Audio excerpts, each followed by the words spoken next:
천원 천승교회를 중심으로 용산에 소속하고 계시는 평화대사 여러분, 또 식구님 여러분, 안녕하십니까? 반갑습니다.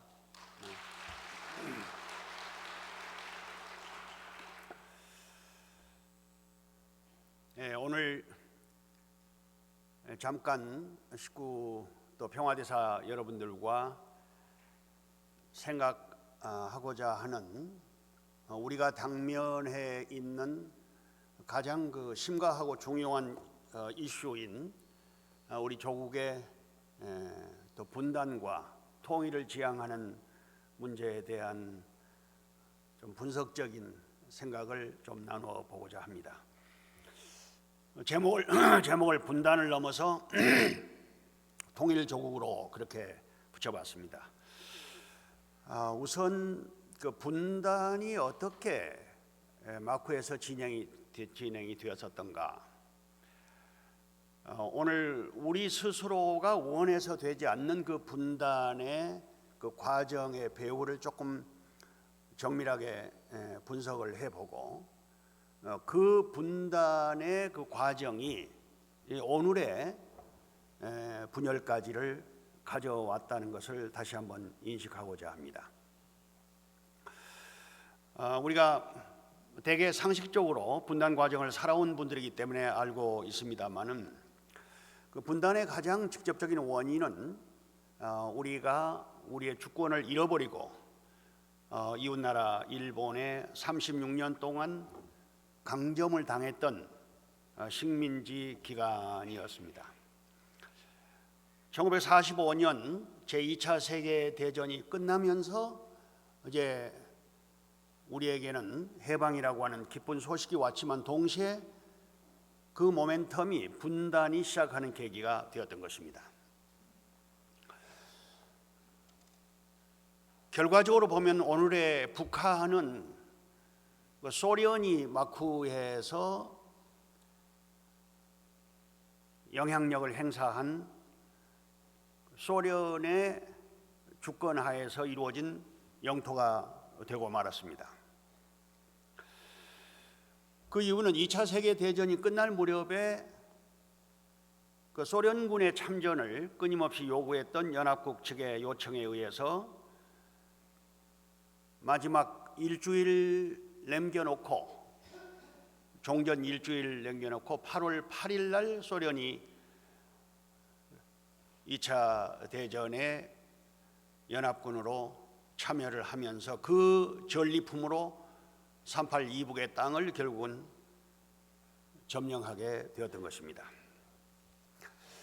당시에 동북아에 가장 큰 영향력을 행사하고 있었던 그 일본이 약 한 100만 명의 정예 부대가 지금의 중국의 그 지린성에 위치한 소위 그 관동군 사령부에 위치하고 있어서, 거기에 대한 미국의 전략적 분석이 사실은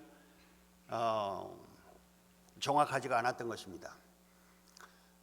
당시 미 정보기관에서 판단을 한 것은, 이 전쟁이 2차 대전이 이미 이탈리아가 항복을 하고 독일도 5월 달에 항복했는데도 불구하고 향후 약 한 18개월 이상 2차 세계대전 일본이 항복하기까지는 그 정도가 더 갈 것 같다. 그러는 경우에 약 한 180만 명 정도, 180만 명의 미군이 희생을 할 것으로 예측을 하게 되었습니다. 그래서 전쟁을 빨리 종식하기 위해서 소련의 참전을 끊임없이 요청을 했지만, 소련은 일본과의 불가침 조약, 41년도에 맺었거든요. 그리고 유럽에서 소련 1차 대전을 치르면서 약 한 2천만 명이 희생을 당했습니다. 그래서 소련으로서는 쉽지 않은 결정이었는데, 이때 45년 7월 달에 처음으로 원자폭탄 실험이 성공을 했습니다. 트루만의 결단에 의해서 인류 역사의 최초로, 처음이자 마지막으로 원폭이 히로시마에 떨어졌죠. 그 원폭이 떨어지는 걸 보고서 바로 다음 날 소련군은 일방적으로 참전을 선언을 했고, 사흘 후에 다시 나가사키에 원폭이 떨어졌습니다. 이미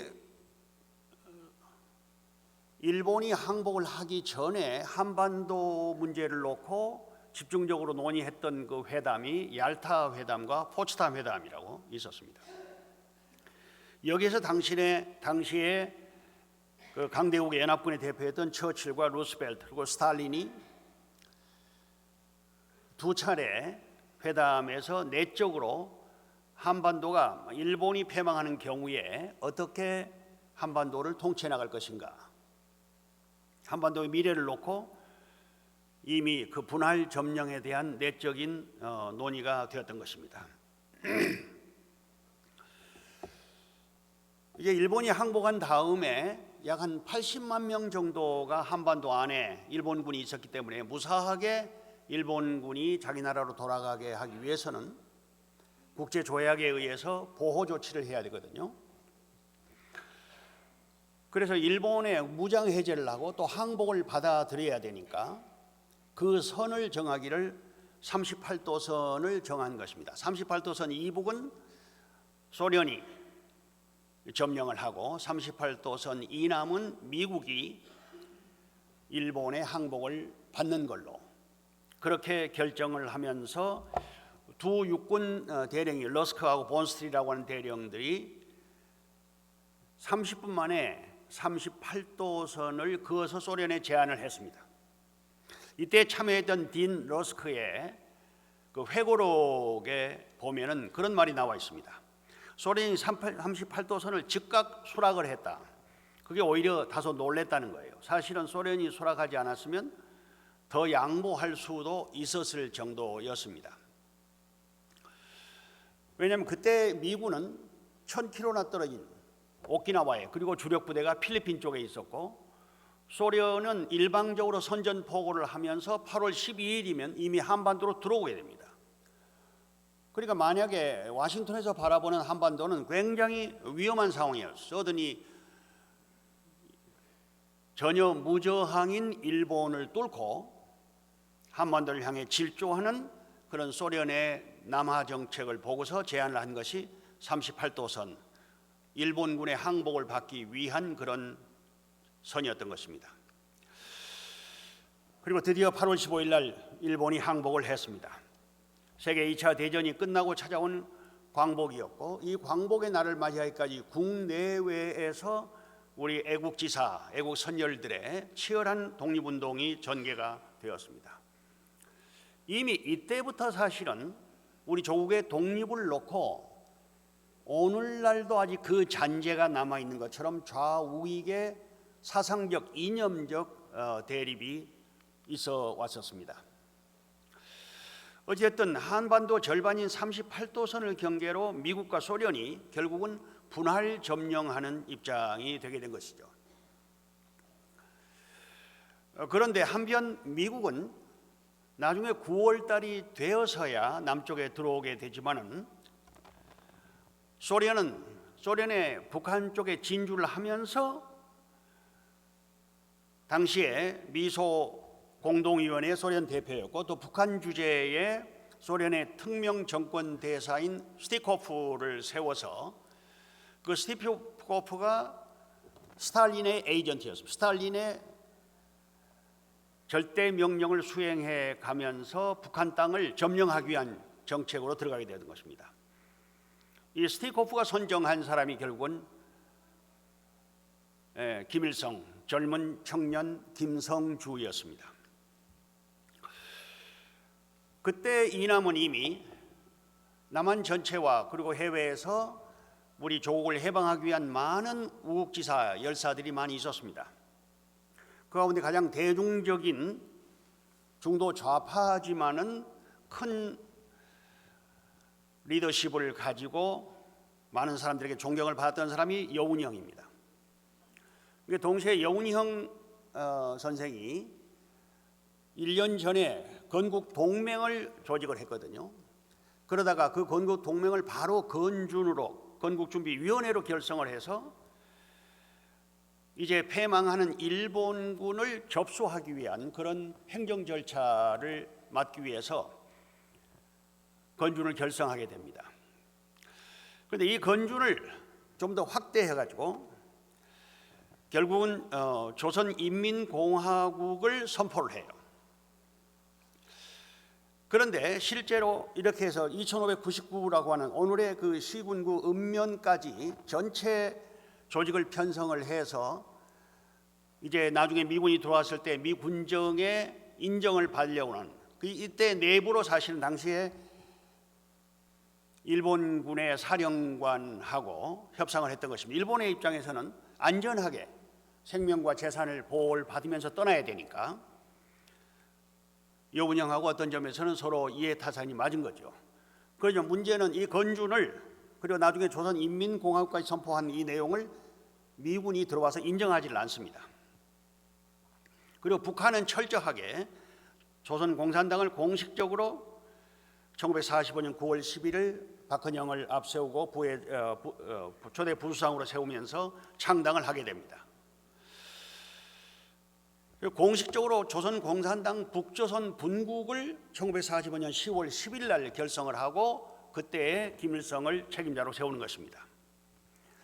그러면서 북조선 임시인민위원회가 46년도 2월 8일 날 세워지게 되는데 이 인민위원회가 사실은 행정조직입니다. 그러니까 행정조직으로 완전히 북한 전역을 장악하는 소위 사회주의 정당, 정권을 세우는 입장이나 마찬가지인 것입니다. 그래서 곧바로 그 임시인민위원회가 주도해가지고 북한 단독으로 토지개혁을 단행을 합니다. 그래서 무상몰수, 무상배급, 나중에 남한은 이승만을 중심으로 해서 유상 매입을 해서 유상 보급을 하는 그런 정책적으로 다른 토지개혁이었습니다. 집회도 활용하고 그리고 모든 산업을 국유화하는 그런 공산주의의 정책이 들어간 이 배후에 전부 스티코프의 지시하에 있던 것입니다. 이 북조선 임시인민위원회가 가운데 김일성이 있죠. 김일성이 이제 만 33살 때입니다. 철저하게 마쿠에서 스티코프의 지시에 의해서 움직이는 그런 입장인 것입니다. 결국은 1948년도 1월 달에 이제 이승만은 해외에서 미국에서 대단한 기반을 가지고 있었기 때문에 그 인맥을 동원하고 이미 결성된 유엔을 통해서 이 문제를 해결해야 되겠다라는 생각으로 여러 경로를 통해서 유엔이 개입을 하게 만듭니다. 그래서 유엔 한국 임시위원단이 1948년 1월 7일 날 들어와서 남북을 하나로 묶어서 통일하기 위한 그래서 통일 국가를 만들기 위한 전략으로 들어오게 되는데 북쪽에서는 소련의 지시에 의해서 유엔 감시위원단의 입국을 거절합니다. 그래서 다시 이제 소총회를 열어서 가능한 지역에서라도 선거를 하자. 그렇게 해서 남쪽에서 5월 10일 총선거가 벌어지게 된 것입니다. 이때 결사적으로 남한만의 단독 선거를 반대한 사람이 김구 상해 임시정부의 주석이었습니다. 사실은 상해 임시정부라고 해봤자 굉장히 몇 사람 안 되는 초라한 집과 초라한 구성원이었죠. 그러니까 소련이나 미국 양측에서도 상해 임시정부를 실질적 국가대표로 국가를 대표한 정부로 인정하지 않았습니다. 그러니까 나중에 김구도 귀국을 할 때 개인 자격으로 귀국을 하게 돼요.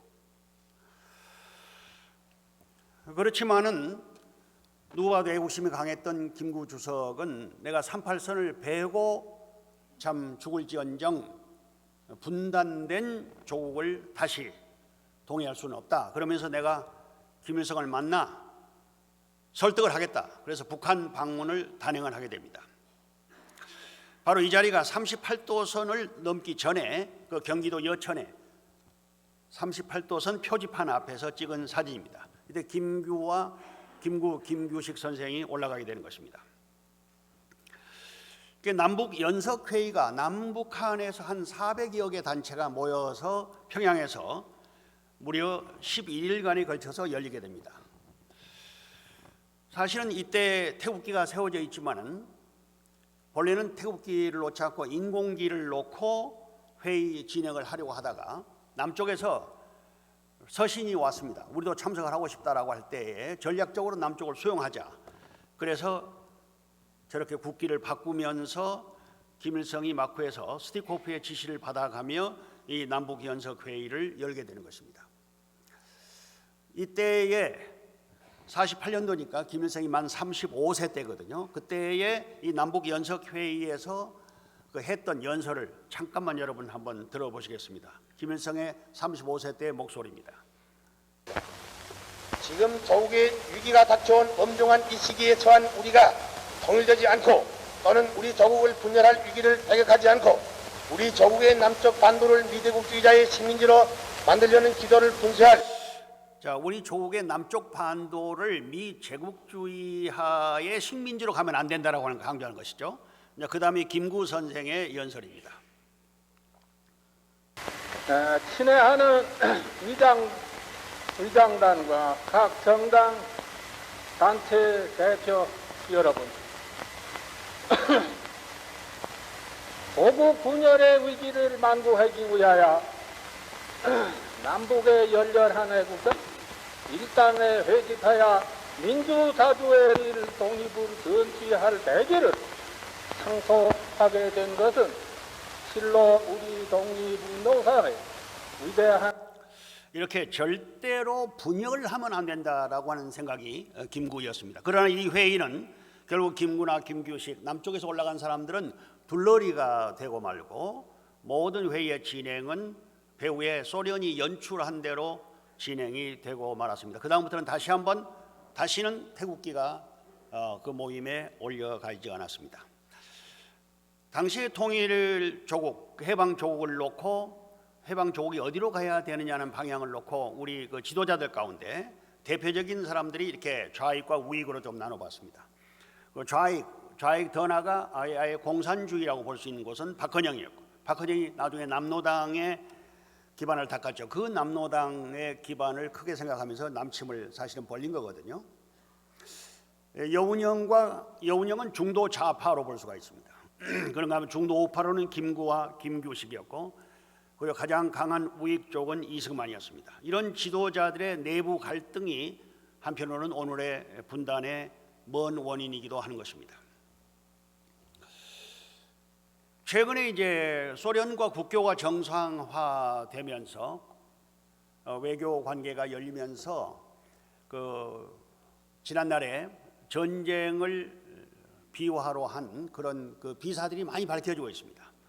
약 한 160만 페이지의 자료들이 공개가 되고 있고, 특별히 시티코프의 일기가 최근에 밝혀지게 됐는데, 그 가운데 보면은 1948년 8월 30일 내정된 초대 내각의 구성까지를 전부 지시하게 되는 것입니다. 결국은 1948년 9월 9일 구구절이라고 하죠. 조선민주주의 인민공화국이 수립이 되었습니다.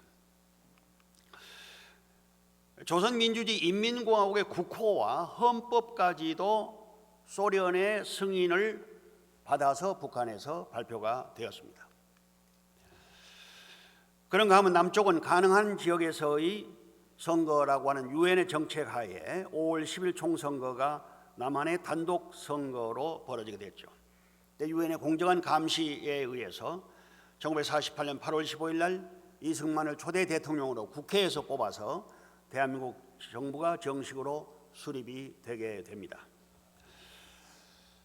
겉으로 볼 때는 북한은 9월 9일이었고 남쪽은 8월 15일이었으니까 남쪽이 먼저 분단을 획책한 것 같지만, 아까 말씀드린 것처럼 북한이 북조선 임시인민위원회를 결성을 할 때 그때 이미 행정조직을 완료했기 때문에 북한은 벌써 정부기구를 조직을 완료했던 것입니다. 그리고 이제 미 군정이 시작이 됐죠. 약 한 3년여의 군정이 끝난 다음에 1949년도 6월 30일 정확하게 전쟁이 일어나기 1년 전에 주한미군이 철수를 했습니다. 그리고 그해 12월 달에 미국 의회에서 다시는 해외에서 전쟁이 일어나는 경우에 미군을 파송하지 않기로 결정을 했습니다. 당시에 트루만 대통령이었고 그리고 애치슨 국무장관 때였습니다. 그래서 바로 그 다음 해 1951년도에 이 애치슨 라인이 그어졌지 않습니까? 이것은 극동 방어선인데 여기에 일본과 필리핀은 포함이 되어 있고 한국과 대만은 이 극동 방위선 밖에 있습니다.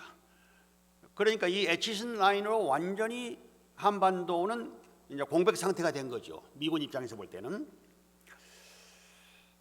이때 이제 스탈린과 지속적으로 남침을 위한 의논을 김일성이 해왔는데 이렇게 1950년대만 해도 여러 차례입니다. 자료에 보면은 6.25 남침 직전까지 논의했던 스탈린과의 회담이 48차례가 있었던 걸로 나옵니다. 처음에는 스탈린이 반대를 했어요. 왜냐하면 미군이 남아 있었고 또 북한의 전력이 미군이 없다 하더라도 남한을 일시에 다 점령을 할 수가 없다라는 그런 불신에서였습니다. 그러나 나중에 미군이 떠난 다음에 그리고 애치슨 라인이 그어진 다음에 이제 그린라이트 사인을 보낸 거죠. 그것이 바로 4월 10일 날입니다. 근데 하나의 조건이 모택동의 지지를 받아라. 그래서 5월 달에 북경을 방문해서 모택동의 지지를 받습니다. 공식적으로 남침 전쟁 승인은 4월 10일 날이죠.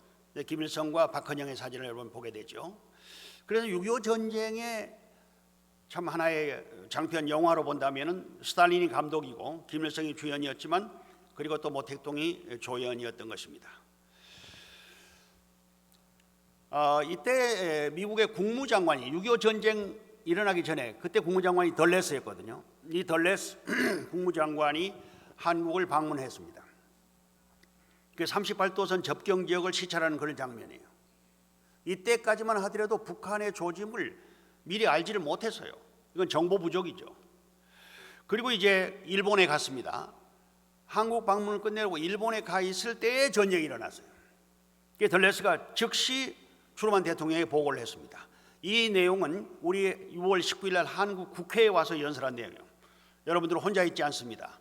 여러분들이 인간의 자유라는 위대한 설계 속에서 그 역할을 가치 있게 계속 수행하고 있는 한 여러분들은 혼자가 아닐 것입니다. 이 연설을 한 다음에 일본에 갔거든요. 일본에 있을 때에 6.25 전쟁이 일어났습니다. 깜짝 놀라서 바로 트루만 대통령에 보고를 하게 된 것입니다. 트루만 대통령이 주말이니까 쉬고 있다가 이 보고를 받고 즉시 유엔 안전보장 이사회를 열도록 유엔을 불렀고 그리고 유엔 미군을 파송할 내심 결정을 하게 된 것입니다. 그래서 6월 27일 날 안보리를 소집을 해서 바로 이 결의안이 채택이 되게 되는 것입니다.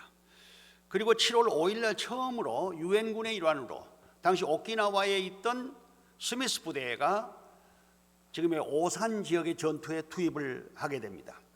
그때 첫 전투에서 참 투입된 540명 병력 가운데 181명이 전사를 하게 되죠.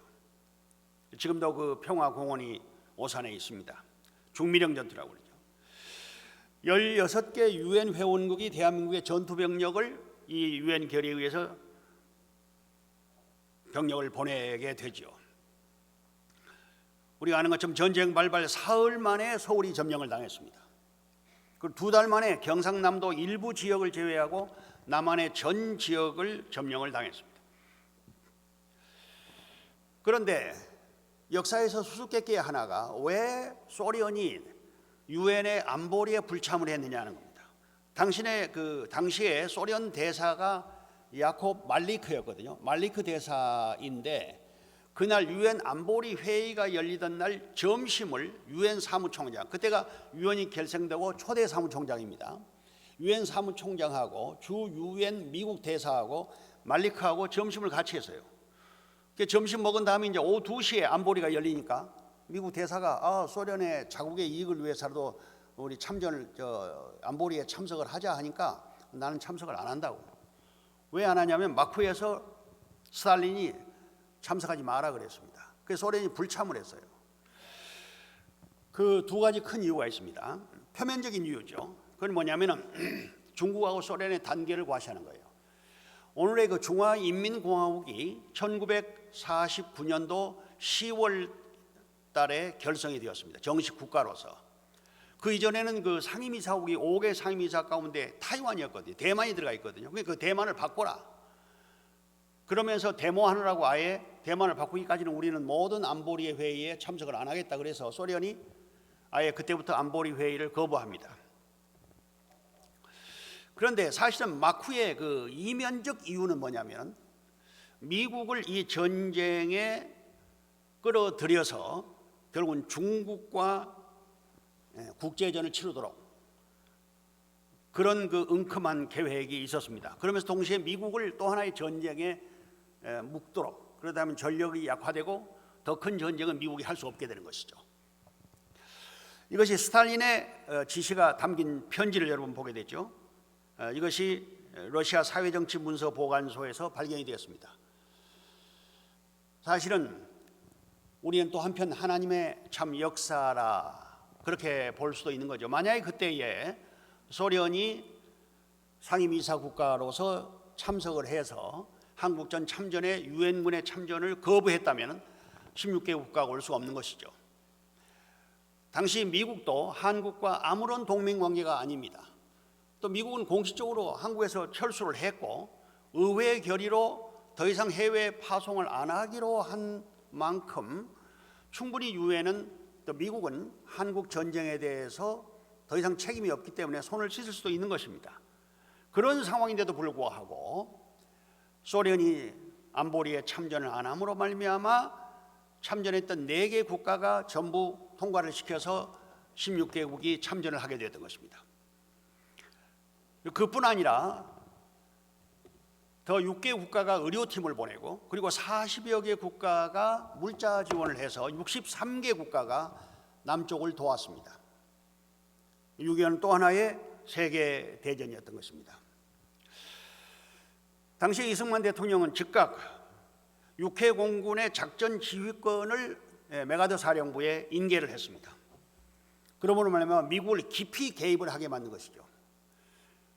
부산에 착륙을 했던 더글라스 맥카더 장군이 볼 때에 이 전쟁은 정말 다시 전세를 뒤집기가 어려운 그런 상황을 알고 허리를 찔러서 결국은 북한군의 보급로를 차단하는 길밖에 없다 해서 인천 상륙작전을 계획을 했던 것입니다. 5,000분의 1의 확률을 놓고 7만 5천의 병력을 261척의 전함을 끌고 인천 상륙작전을 성공시킨 것은 아마 세계 전쟁사에 가장 기적적인 그리고 가장 성공적인 그 위대한 전사로 기록이 될 것입니다. 결국은 이 더글라스 맥카더 장군의 위대한 결단이 우리의 조국을 백척간두에서 구하게 된 것입니다. 1951년부터 휴전협정에 대한 논의는 시작이 되었습니다. 근 2년여 이상 수없는 밀담이 오갔지만은 최종적으로 이루어진 것은 53년 7월 27일이었습니다. 그때 중국과 그리고 김일성 그리고 유엔군 대표 클락이 사인을 해서 7.27 휴전협정이 이루어져서 금년이 71년째가 된 것입니다. 결국은 전쟁으로 이렇게 400만 명 이상이 그리고 1,000만 이상의 유엔 잠군을 포함한 우리 1,000만 이상의 이산 가족이 나오게 되고 수많은 병력들이 수많은 민간인들이 그리고 모든 산업들이 파괴가 된 참 치열한 3년 1개월의 전쟁이었죠. 이 전쟁이 끝날 무렵에 이승만 초대 대통령의 탁월한 노력에 의해서 맺어진 게 1953년도 10월 달에 한국과 미국의 한미 상호 방위 조약입니다. 이 한미 상호 방위 조약의 참 체결 마쿠의 스토리를 우리가 잘 이해할 필요가 있습니다. 이것은 정말 이승만 대통령의 위대한 그런 결단이고 국제 정서를 보는 관점이었습니다. 미군이 없는 상황에서는 도저히 더 이상 우리 조국을 좀 지킬 담보가 없다. 이것을 너무나도 잘 아는 이승만 대통령이 당시에 그 덜러스 국무장관이 이승만 대통령하고는 이승만 대통령이 그 박사학위를 받은 프린스턴 대학의 동기생이거든요. 그래서 개인적으로 아주 정말 강력하게 로비를 했어요. 사실 군사 상호 방위 조약이라고 하는 것은 서로가 나라를 지켜주겠다는 거기 때문에 결국은 군사력이나 그리고 방위력이 대등한 나라끼리 맺는 조약이거든요.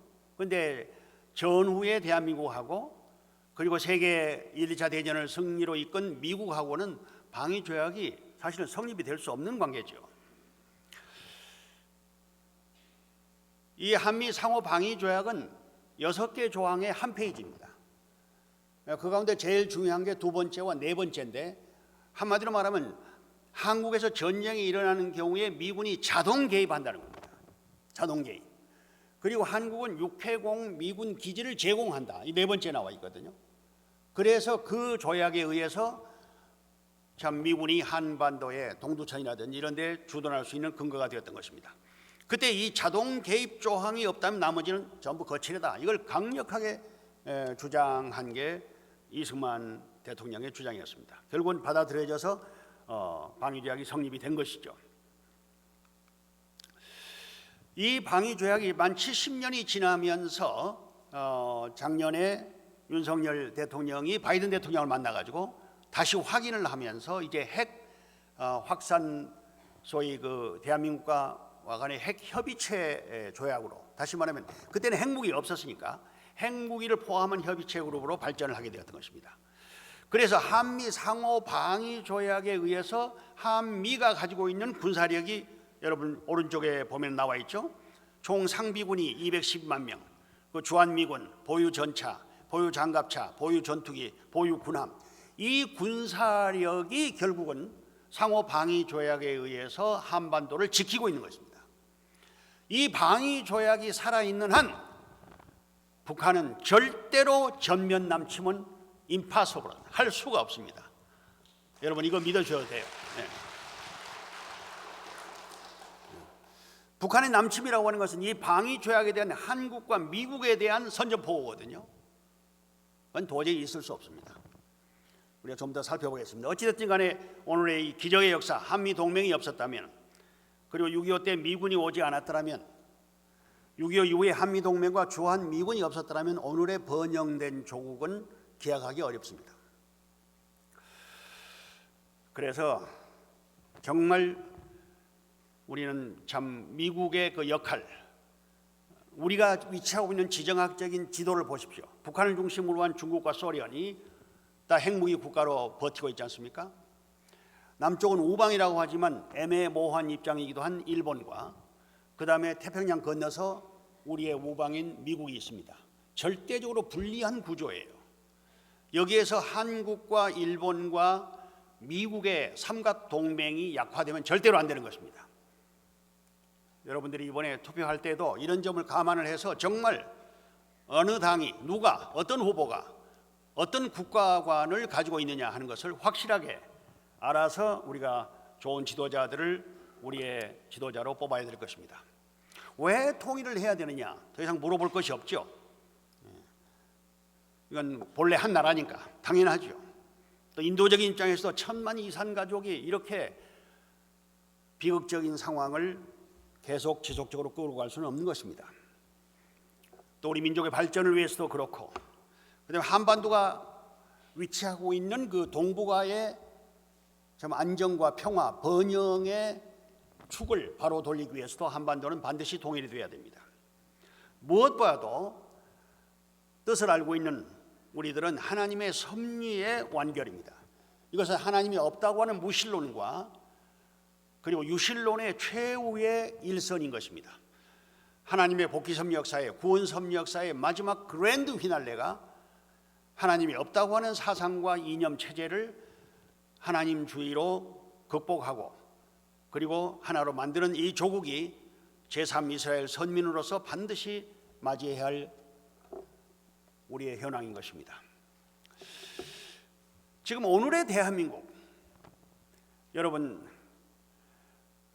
사실 오늘의 대한민국은 지나간 5천년 역사에 가장 여러 면에서 황금기입니다. 황금기.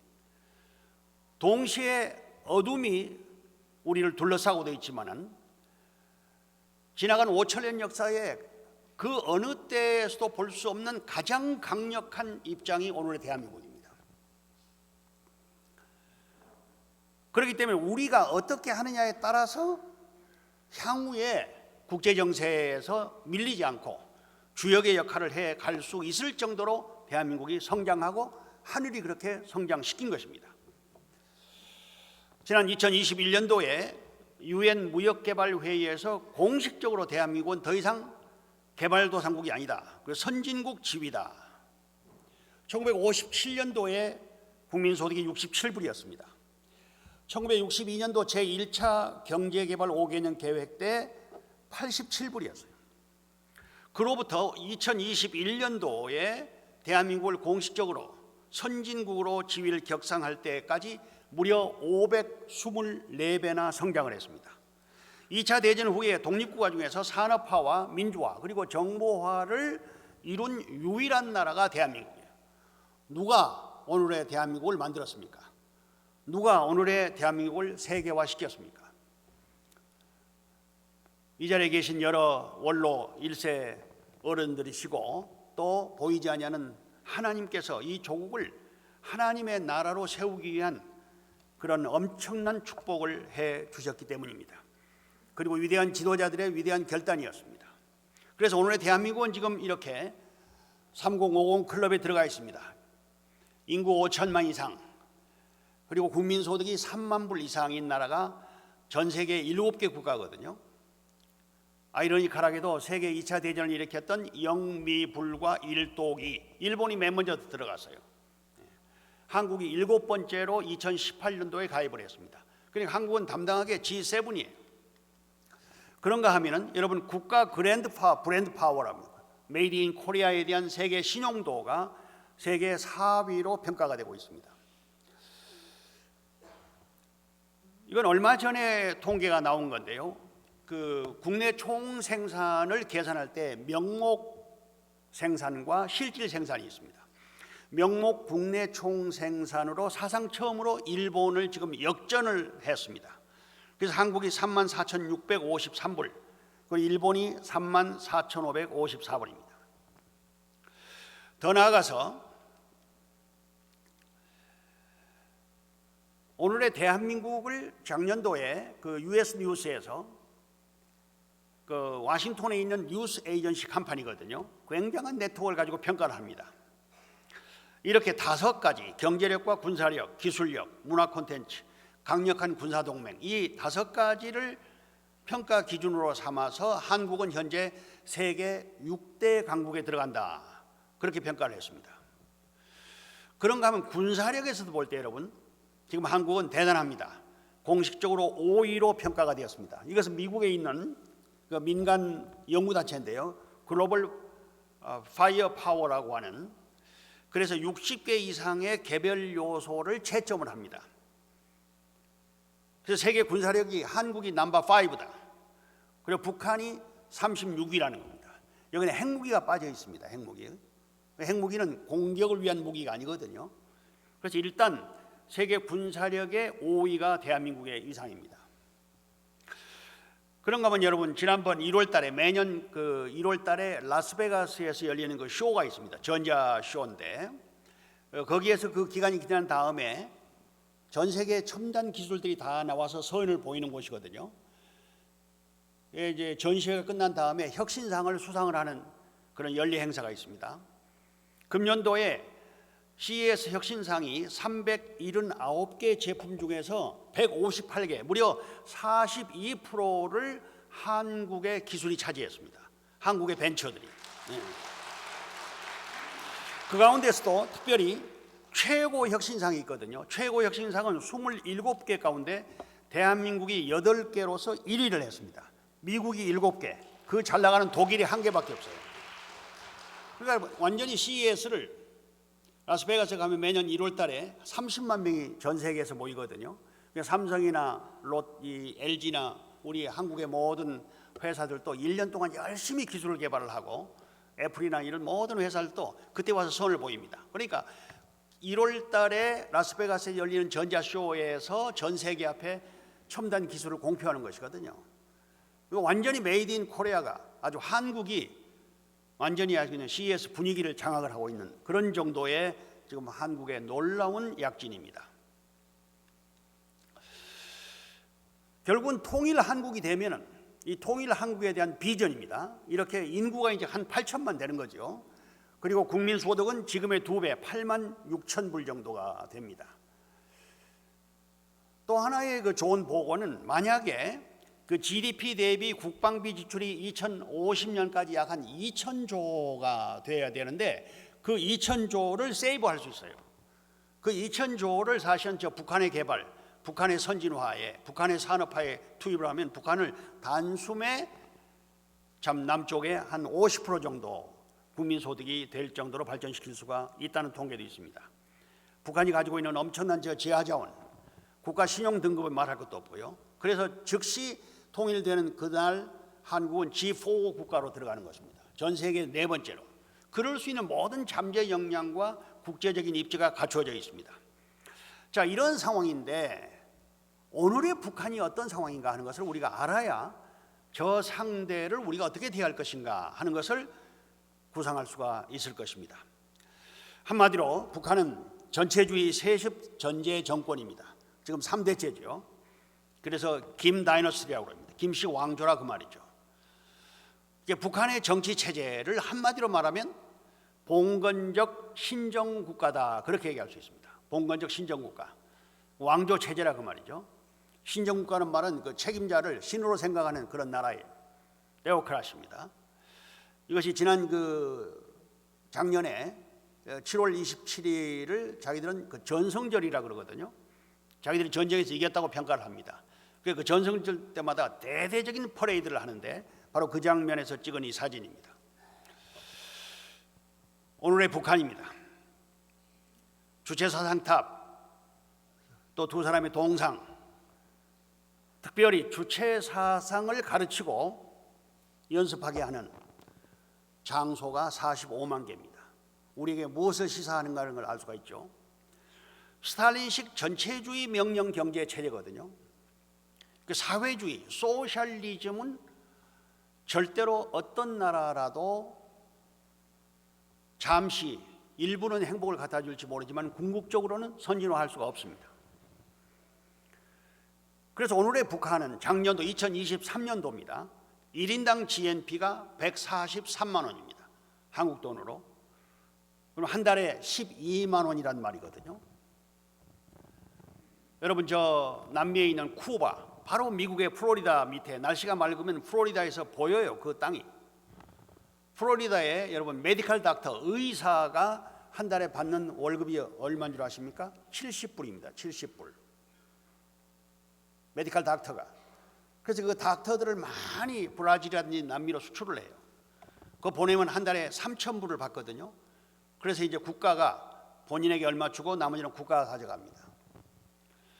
물론 70불 플러스 배급제이기 때문에 살아갈 수는 있지만은 그건 사람이 살아가는 삶이 아닙니다.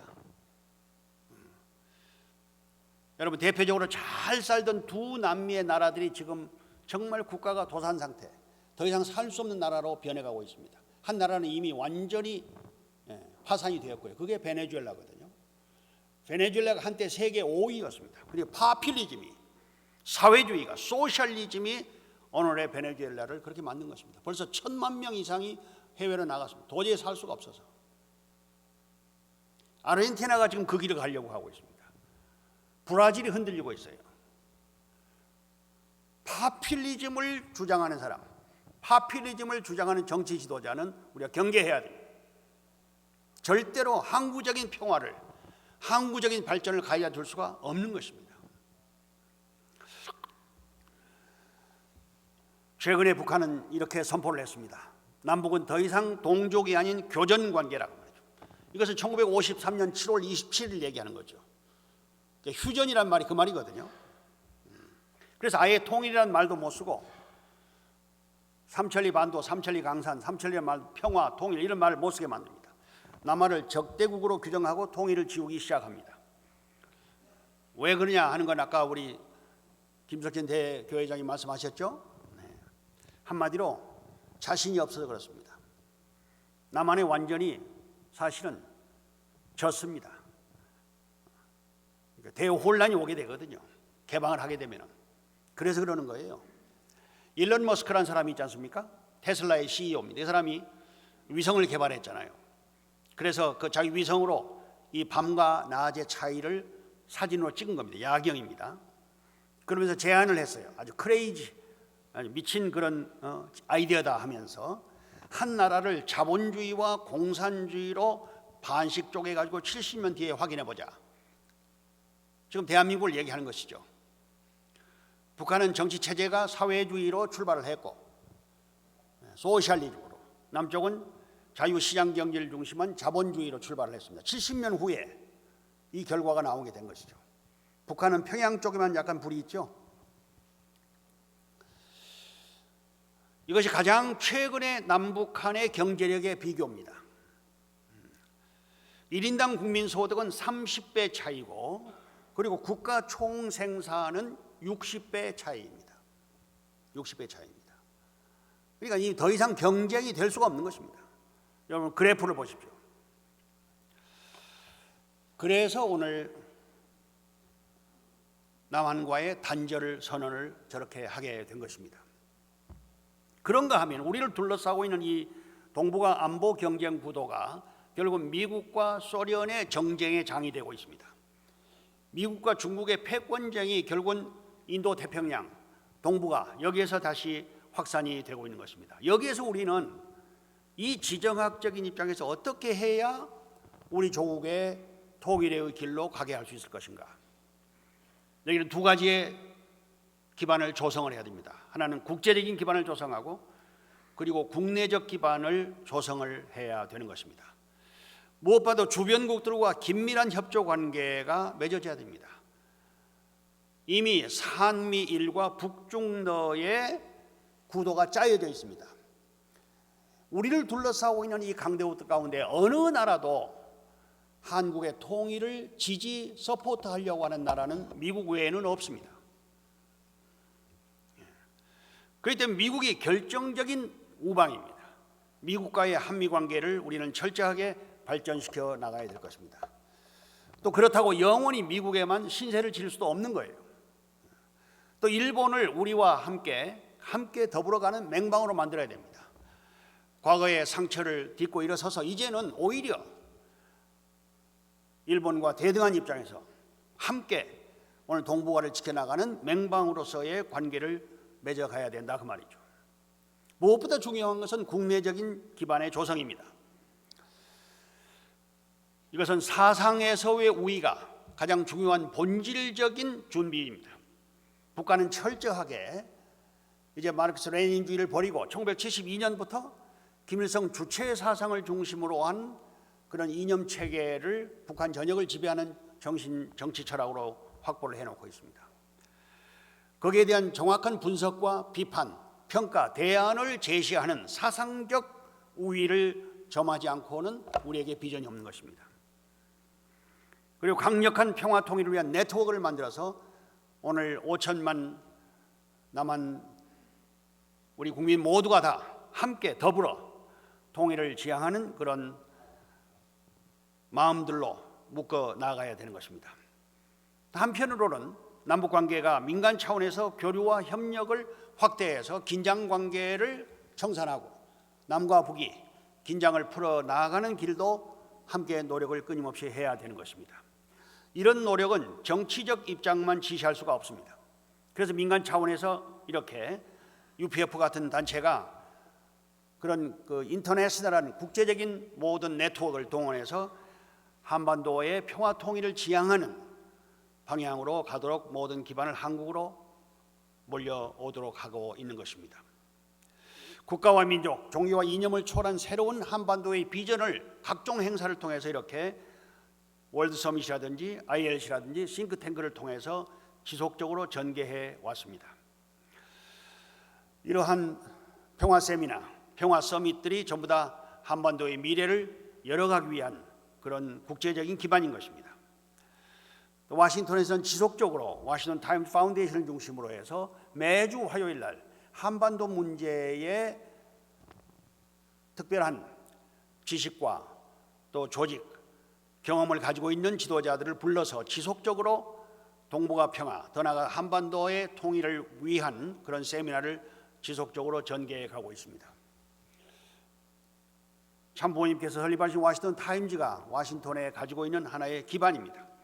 역대 대통령들이 언제나 이렇게 타임즈의 주요 지도자들을 초청을 해서 함께 담소를 나누면서 오늘 참 보수 정론지로서의 그 역할을 해나가고 있는 것입니다. 남북관계가 어렵고 힘들지만은 계속 긴장으로 갈 수는 없습니다. 누군가는 중간에 역할을 해야 됩니다. 이렇게 참부모님의 방북 이후에 지속적으로 북한과는 어떤 점에서는 우호적인 관계를 맺어가면서 전쟁과 또 갈등을 청산하고 평화의 길로 갈 수 있는 그런 참 지속적인 이런 남북관계를 열어가고 있다고 하는 것도 우리의 큰 자산인 것입니다. 북한에 이루어놓은 자동차 공장이시죠. 또 유엔과의 참 지속적인 관계를 열어나가야 됩니다. 지금 다가오는 5월 달에 남북미의 국회의원연합 IAPP가 유엔 본회의장의 그 세미나실에서 지금 한반도 문제를 중심으로 한 회의를 준비를 하고 있습니다. 근데 기존의 유엔이 가지고 있는 한계점도 있습니다. 가장 큰 한계점은 아까 말씀드렸던 유엔 안보리의 상임이사국의 만장일치입니다. 이게 거부권. 그렇기 때문에 오늘 참 전범자가 되어버린 그 상임이사국의 한 나라인 소련의 저 전쟁을 중단시킬 수가 없지 않습니까? 이런 점들을 많이 보완을 해나가야 됩니다. 지속적으로 유엔의 개혁을 위한 그런 노력을 지도해야 될 것입니다. 아울러서 우리가 추구하는 운동 가운데 하나는 한반도가 위치하고 있는 아세아 태평양 지역에 대한 특별한 우리 기반의 저변 확대입니다. 이 지역에 81개 국가 그리고 전 세계 인구의 60%가 살고 있거든요. 그래서 아세아 태평양 지역 안에 유니온을 결성을 하자. 이것이 APU의 제안이 2019년도에 약 5만 명 그 나고야 집회에서 참 부모님의 공식적인 제안으로 이 문제를 구체화하기 위한 단계적으로 진행이 되어 왔습니다. 그래서 같은 해에 캄보디아에서 훈센 수상의 적극적인 협력으로 아세아 태평양 서밋을 개최를 하게 되었습니다. 그 이후에 지속적으로 캄보디아가 중요한 역할을 해나가고 있는데 그 역할은 왜냐하면 캄보디아가 가지고 있는 그 북한과의 친밀한 관계 그리고 대단히 발전해 나가는 참 개발도상국으로서 중요한 역할을 동남아에서 해 나가고 있습니다. 그래서 이렇게 참 그 평화의 공로로 훈센 캄보디아 총리가 설립자의 특별 공로상으로 선악평화상도 수상을 했습니다. 지속적으로 동남아를 엮어나가는 동북아 전체 아세아 태평양까지를 엮어나가는 회의를 캄보디아에서 계속해오고 있습니다. 그리고 이제 지속적으로 캄보디아의 그 정상과 만나는 미팅을 계속해 가고 있습니다. 캄보디아에서는 UPF를 어느 그 독립된 그 국가 이상의 유엔의 가장 크레딧이 큰 국가 조직으로서 세계적인 NGO로서 언제나 따뜻하게 환영을 해주고 있습니다. 특별히 지난 1월 달에 제가 캄보디아에 다시 가서 그 훈센 전 총리 지금은 말하자면 그 상원의 의장이면서 인터림 그러니까 국가의 kam보디아는 왕조거든요. 그 왕이 안 계실 때 왕을 대신해서 국가를 통치하는 가장 원로 지도자입니다. 실질적으로 캄보디아의 실세이시죠. 이분이 이제 많은 경험을 하면서 북한과도 거의 3대 관계를 맺고 있기 때문에 참 동북아에서 중요한 원로 정치인 가운데 한 분입니다. 그래서 그때 1시간 반 정도 한반도 문제를 중심으로 한 집중적인 토론을 했습니다. 지금 그 UPF가 가지고 있는 국제적 위상이 대단합니다. 전 세계에 근 한 10만 명 정도에 가까운 각 나라의 정상급 그리고 그 지방자치단체의 지도자들이 평화대사로 임명을 받으면서 거대한 연대를 이루고 있습니다. 크게 이 6개의 기둥에 모든 전 세계 지도자들을 조인을 하게 해서 지속적인 평화운동을 각 분야별로 해나가고 있습니다. 대표적으로 세계평화정상연합 그리고 세계평화종교연합, 그 정치와 종교 두 양측의 지도자들이 참 누구보다도 앞장서서 평화 논의의 선봉에 서고 있는 것입니다. 이 모든 조직을 결국은 한반도로 상륙을 하게 하자. 그래서 민간 차원의 한반도 평화통일 캠페인으로 투입을 하자. 여기에 적어도 앞장서는 통일운동의 선봉에 선 그런 지도자급, 평화대사급 지도자들이 100만 명 정도는 돼야 될 것이다. 그러면 자연스럽게 약 1000만 명의 대중적 기반이 닦아진다. 이렇게 보고 지속적으로 저희들의 시군구 조직을 통해 이 확산을 더해 가고 있습니다. 평화대사 위촉 세미나라든지 이렇게 각 나라에서도 하지만 한국에서 특별히 지금 금년도 역점 사업으로 진행을 해 나가면서 전국에 이제 평화 아카데미를 계속 개설을 해 나가고 있습니다. 약 6개월 코스로 이곳 우리 천승교에서 특별히 우리 김석진 학장님을 중심으로 아주 남산 시민대학이 성공적으로 잘 되어가고 있습니다만은 각 지도자급 인사들이 지역에서 리타이어를 하고 또 후진들을 지도하고 가르치기 위한 그런 그 지도자로 양성하는 그 코스입니다. 전국에 250군데의 이 평화 아카데미를 지속적으로 발전시켜 나갈 구상으로 추진해 나가고 있습니다. 누가 대통령이 되든지 간에 역대 대통령들의 통일 방안이 있습니다. 박정희 대통령에서부터 전두환, 노태우, 김대중 이런 역대 대통령들의 통일에 대한 방안이 여러 가지 표현은 다릅니다만은 사실은 궁극적으로 방법론은 마찬가지입니다. 결국은 남북 총선거, 북한이 남북한 총선거를 통한 남북 통일론을 주장할 수가 있죠. 또 북한이 남북 자유 총선으로 대한민국을 흡수 통일할 가능성도 고려한다는 것이 북쪽의 전략이겠죠. 무력이 안 되면 또 무력으로 할 수 없다면 나중에 할 수 있는 것은 선거를 통한 방법밖에 없거든요.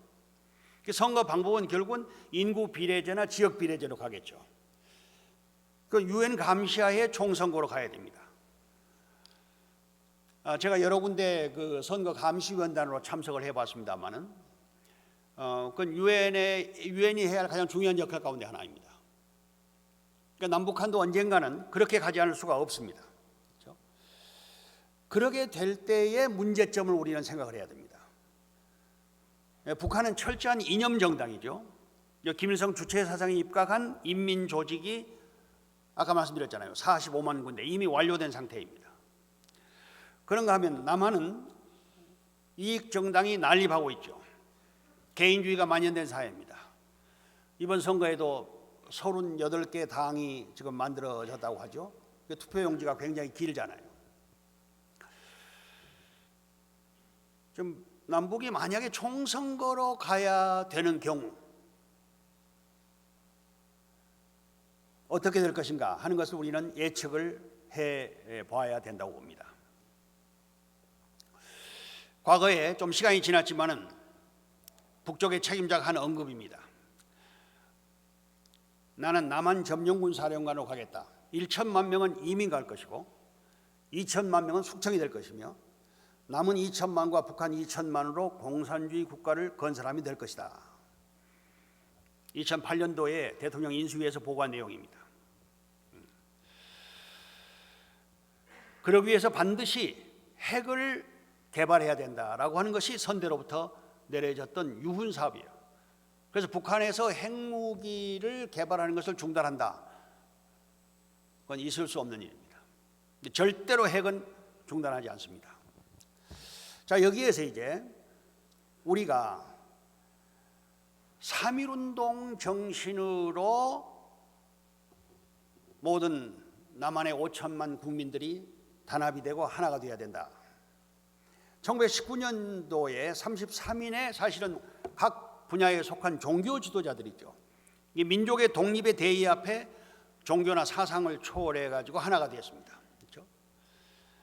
다시 이런 정신이 필요하게 되는 것입니다. 남남 갈등이 있어서는 안 됩니다. 정치적으로 다소 견해가 다르더라도, 이념적으로 다소 좀 견해가 다르더라도, 종교적으로 믿음이 좀 다르다 하더라도 우리 조국의 통일이라고 하는 공동 목표를 놓고는 모두가 다 3.1운동, 3.1 정신으로 돌아가야 됩니다. 그럴 때에 통일의 전망도 다가오게 될 것입니다. 저 며칠 전에 스님 가운데 아주 정말 열심히 통일운동을 하는 분을 법륜 스님이라고 여러분 아시지 않습니까?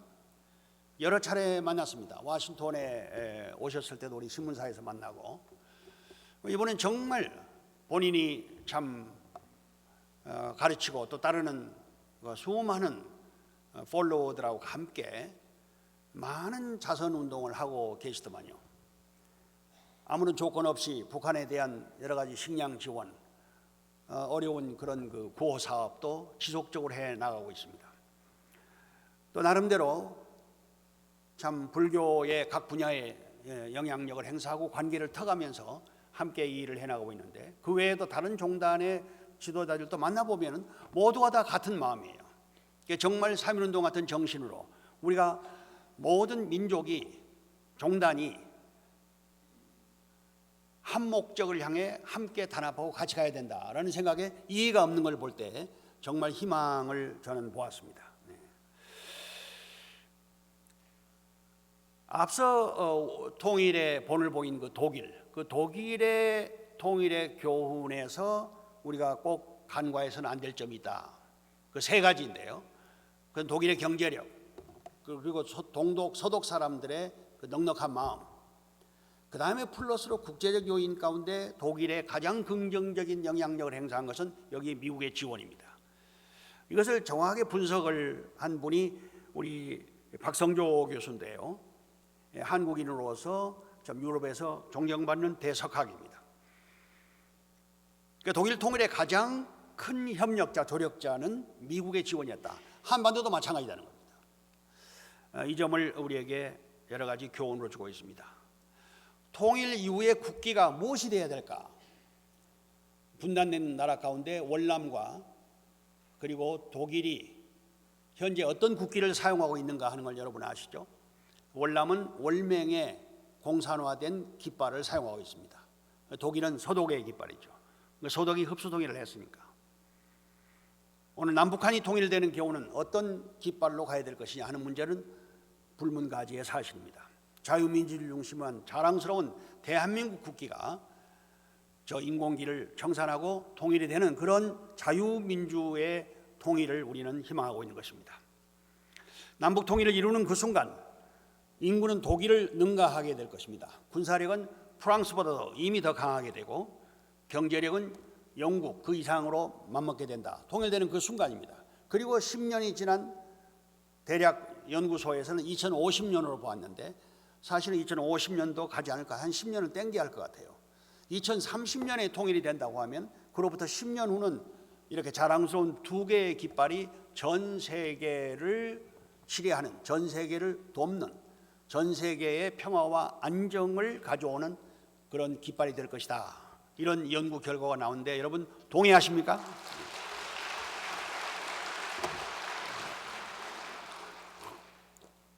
그렇습니다.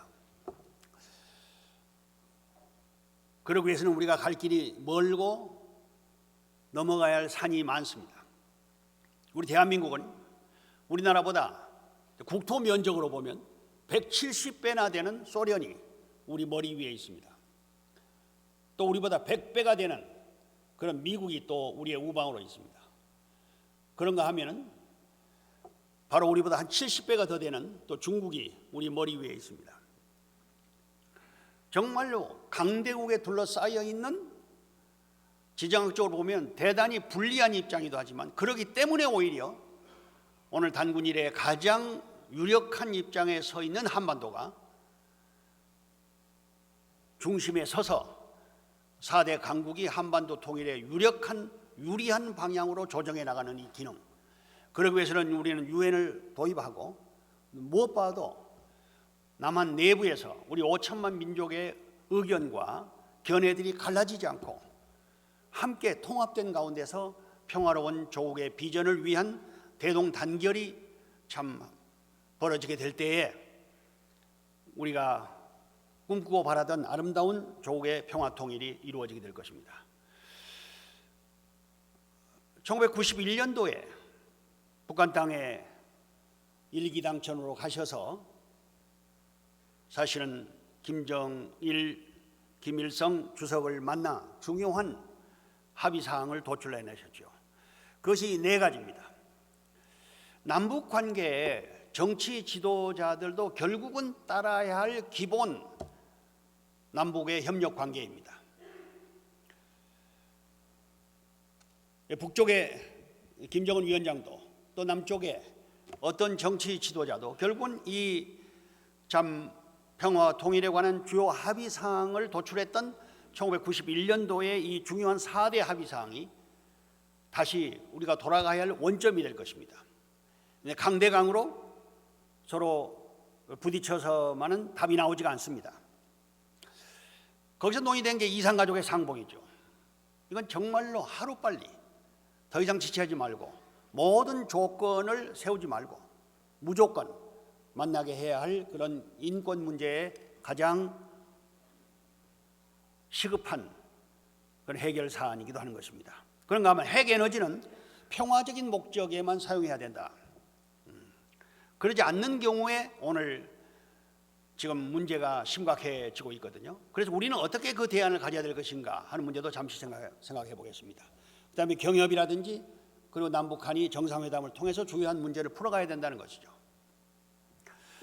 아까 대한민국의 군사력 5위를 얘기했습니다만 대한민국이 지금 가지고 있는 최신형의 이 육해공군의 그 군사력은 정말로 상상을 초월할 정도입니다.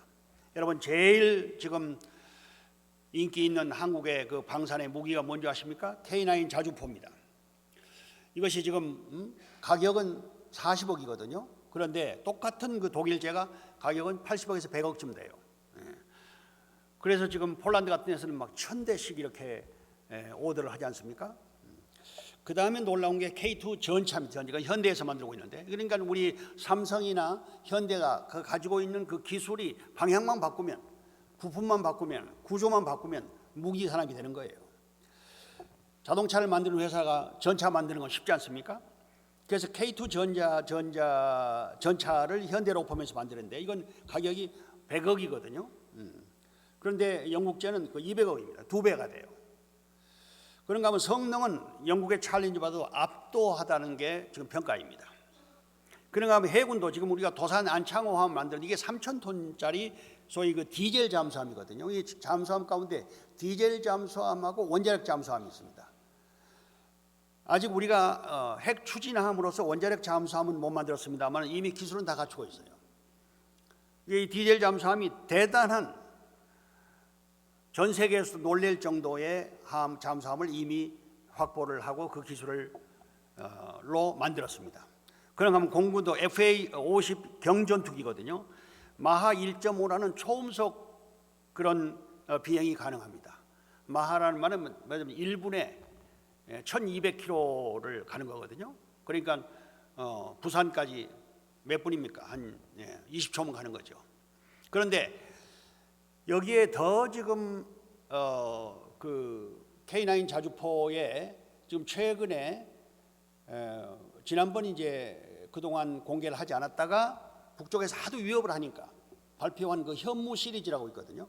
그게 현무 넘버 5인데 이것은요 무려 약 한 9톤 정도의 TNT를 싣고 갈 수 있는 아주 중량 지대지, 지대공 미사일 같은 그런 영향력을 가진 무기입니다. 이것은 일시에 1000km를 공중으로 올라가서 지하로 말하자면 공중에서 떨어져서 공격하는 공격 지점의 속도가 마하 10입니다. 마하 10. 마하 10이라는 말은 서울 부산 거리를 2초에 간다고 말이에요. 그리고 100m를 뚫고 들어갑니다. 그렇기 때문에 현무 5를 괴물 미사일이라고 그러거든요. 이걸 이미 개발을 했습니다. 그러니까 지금 남한이 핵을 가지고 있지 않지만 사실은 핵 무기에 버금가는 재래식 무기를 개발한 것입니다. 현무 5 두 개면은 그 나가사키에 떨어진 폭탄이 18톤이거든요. 거의 한 2배에 해당되는 거예요. 그렇기 때문에 실제로 남쪽이 가지고 있는 이 엄청난 전 방위 산업의 화력은 아주 세계가 깜짝 놀랄 정도입니다. 이걸 잘 알고 있는 게 북한이에요. 그래서 절대로 전면 남침은 할 수가 없단 말이에요. 여기에 제일 흥분하고 앞장서는 폴란드거든요. 폴란드가 바로 지금 소련의 옆이란 말이에요. 예. 우크라이나 바로 옆이지 않습니까? 우크라이나가 당하는 걸 보니까 이거 안 되겠거든. 그래서 거의 40조 정도의 방산 무기를 한국으로부터 전부 오다를 했어요. 폴란드가. 한국의 방산이 지금 얼마나 크게 세계적으로 인기가 있는지 상상을 초월할 정도입니다. 직접 그 시승을 하고 있잖아요. 현재 지금 세계 핵 보유국이 9개 국가입니다. 미국과 러시아가 더 많이 가지고 있지만 실전 배치가 지금 미국이 1,800 그리고 러시아가 1,600개가 됐죠. 여기에 지금 북한이 들어가 있습니다. 그래서 도저히 더 이상 핵을 확산해서는 안 된다라고 만들어진 게 NPT거든요. 핵 확산 금지 조약이 1968년도에 조약이 체결되었습니다. 여기에 현재 191개 국가가 전부 가입을 했습니다. 그래서 핵 확산 방지 조약 NPT에 가입이 되어 있는 한 핵을 개발할 수는 없습니다. 여기에 NPT에 가입을 안 하고 핵을 개발한 나라가 이스라엘하고 파키스탄입니다. 그런데 폴란드는 프랑스는 당시에 NPT에 가입된 국가인데 NPT를 탈퇴하고 그리고 핵을 개발을 했습니다. 그래서 핵 보유국이 되었습니다. 자, 여기에서 지금 우리가 취해야 할 스탠스가 뭐냐? 대한민국이. 제 개인적인 의견을 좀 말씀드려보려고 합니다. 헨리 키신저라는 지도자, 미 국무장관을 지낸 유대인이 있지 않습니까? 이 양반이 아주 이런 말을 했어요. 어느 나라가 핵을 무장한다는 경우는 그 나라는 이웃 나라들과 무언의 불가침 조약을 체결하는 효과를 얻을 수 있다. 어느 나라에 핵을 가지고 있다면 바로 붙어있는 이웃 나라와 불가침 조약을 갖는 것과 마찬가지다 그 말이에요. 제가 말씀드리고 싶은 것은 오늘 우리 대한민국이 핵을 가져야 된다 그 말이에요. 핵을 왜 가져야 되느냐?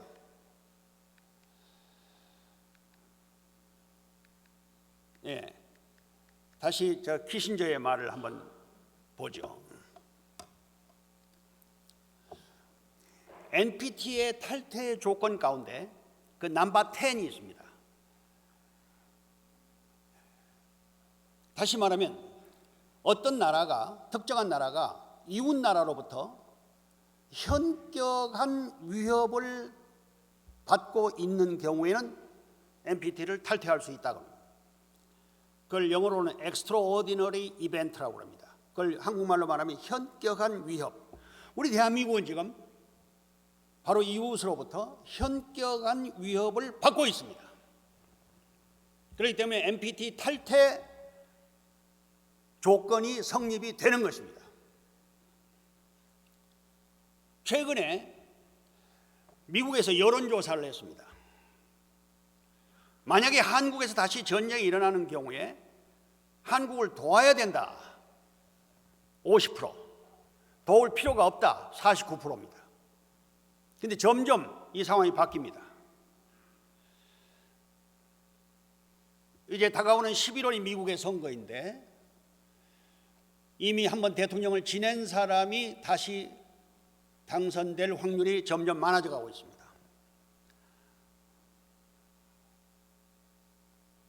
미국이 동시에 2개, 3개의 전쟁을 치를 수가 없습니다. 한미 상호 보호 방위 조약 때문에 또 주한 미군과 주일 미군이 지금 거의 한 8만 명 정도가 이 동북아에 있기 때문에 우리와 함께 어떤 침략도 저지하는 데 앞장을 설 것입니다. 그렇지만은 우리는 이스라엘에서 배워야 할 교훈이 있습니다. 이스라엘은 조그만 나라입니다. 한국의 남한의 4분의 1밖에 안 되는 영토를 가진 나라입니다. 인구도 900만 명입니다. 그 가운데 한 200만 명은 아랍계 이스라엘이에요. 그 사람은 심정적으로 아랍 편이야. 그런데도 오늘 세계의 가장 강력한 나라인 미국의 조언을 거부하면서 자기들이 하고 싶은 대로 지금 전쟁을 주도해 가고 있습니다.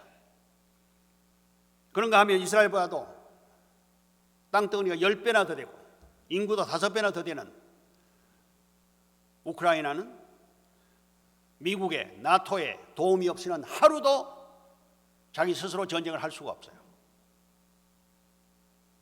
한때는 1700개 핵을 가지고 세계 3대 군사력을 가진 나라였습니다. 소련 연방 해체 이후에 소련의 요구에 의해서 당시 대통령이 결단해가지고 모든 무장을 해체해버렸어요. 그 이후에 벌어진 현상은 이웃나라의 공격에 속수무책이에요. 오늘 나날이 변하는 대한민국을 중심으로 한 주변의 상황을 놓고 볼 때 한국이 가지고 있는 경제력, 한국이 가지고 있는 지금 최소한의 군사력, 그리고 한국이 가지고 있는 국제정치의 영향력을 두고 볼 때 한국은 충분히 핵을 가져도 그 어느 누가 크게 나무랄 수 없는 입장에 있을 만큼 위협을 당하고 있습니다. 물론 가장 큰 동의는 미국으로부터 받아야 됩니다. 그렇기 때문에 미국이 지난번에 핵협의 조약을 통해서 한국을 유사시에 핵으로부터 공격을 당한다고 하더라도 우리가 방어하고 지켜주겠다라고 다짐을 한 것이 지난번에 양측 정상의 회담이었거든요. 그러나 그것도 11월이면 정권이 바뀝니다. 다시 말하면 자국의 안보는 자기가 지켜야 되는 것입니다. 그 어느 누구도 자기 이상, 자기 나라 이상 남의 나라를 생각해 줄 나라는 없습니다. 때문에 대한민국이 가지고 있는 이 충분한 국력, 그리고 대한민국이 가지고 있는 이 위급한 화급한 국제 정세에 언제 어떤 상황으로 공격을 당할지 모르는 이 상황에서 저는 과감하게 대한민국이 NPT를 탈퇴하고, 그러기 위해서는 미국에 통고하고 전 세계 NPT 국가에 통고해야 되거든요. 그리고 독자적으로 핵을 개발을 해야 된다고 주장하는 것이 저 개인의 생각입니다. 여러분 동의하십니까?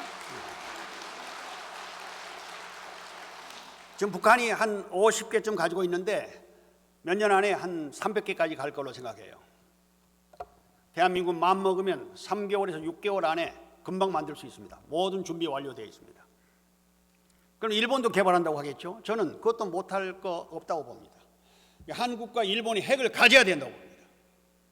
이 한국과 일본이 핵을 갖게 될 때에 핵을 머리에 이고 있는 북한이나 중국이나 러시아의 핵을 두려워할 필요 없는 거예요.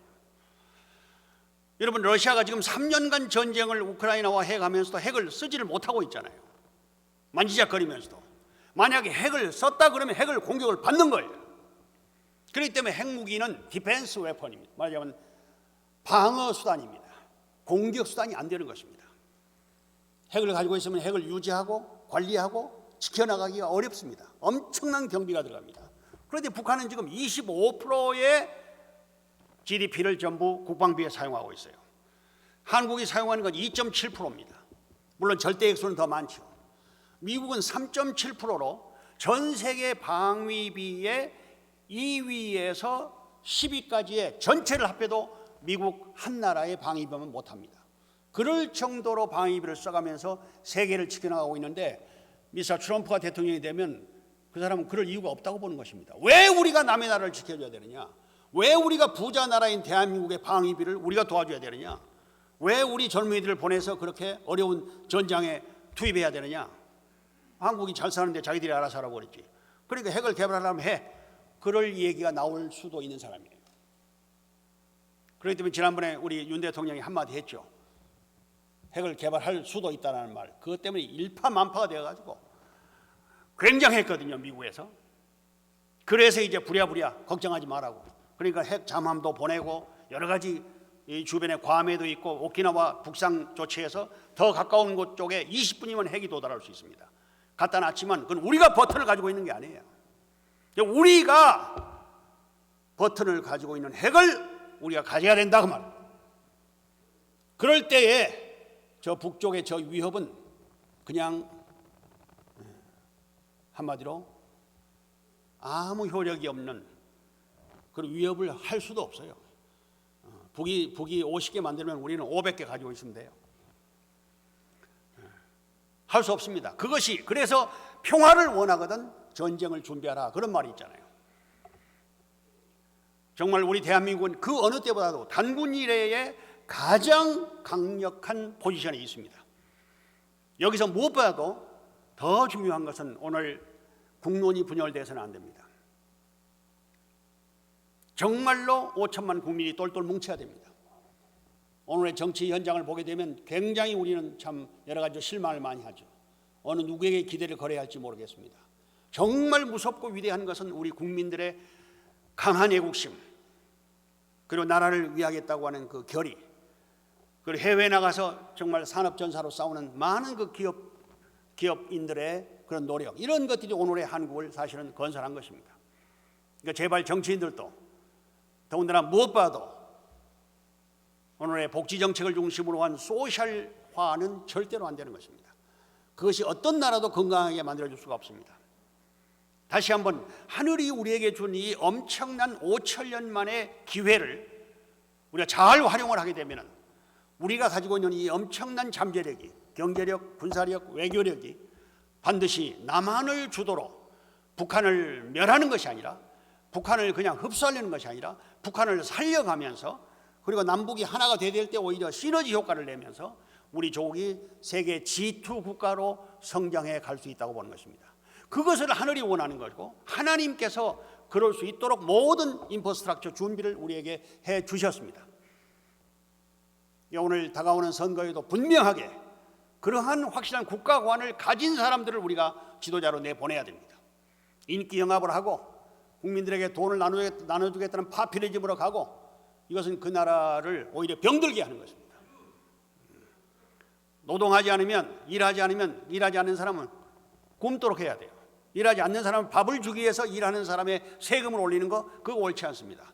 그래서 미국에서 오바마 플랜이라는 걸 세워서 중산층을 얼마나 어렵게 했는지 몰라요. 저도 미국에 살지만 저는 참 좀 부끄러운 얘기지만 가족보험이 없습니다. 가족보험, 의료보험이. 가족보험을 하려면 3,000불씩 내야 돼, 한 달에. 3,000불이면 한 패밀리가 먹고 살 수 있어요. 그러니까 의료보험이 없는 사람들이 많아. 그런 것들이 오늘 국가의 파퓰리즘으로 가서는 안 된다 그 말이에요. 오늘 천조가 넘는 국가의 부채도 정말 허리띠를 졸라매고 개인이든 국가든 부채가 있어서는 안 됩니다. 그래서 건강한 나라, 아주 헬시한 조국, 그래서 우리의 자본과 우리의 자산이 저 북한 2,200만을 오히려 도와주고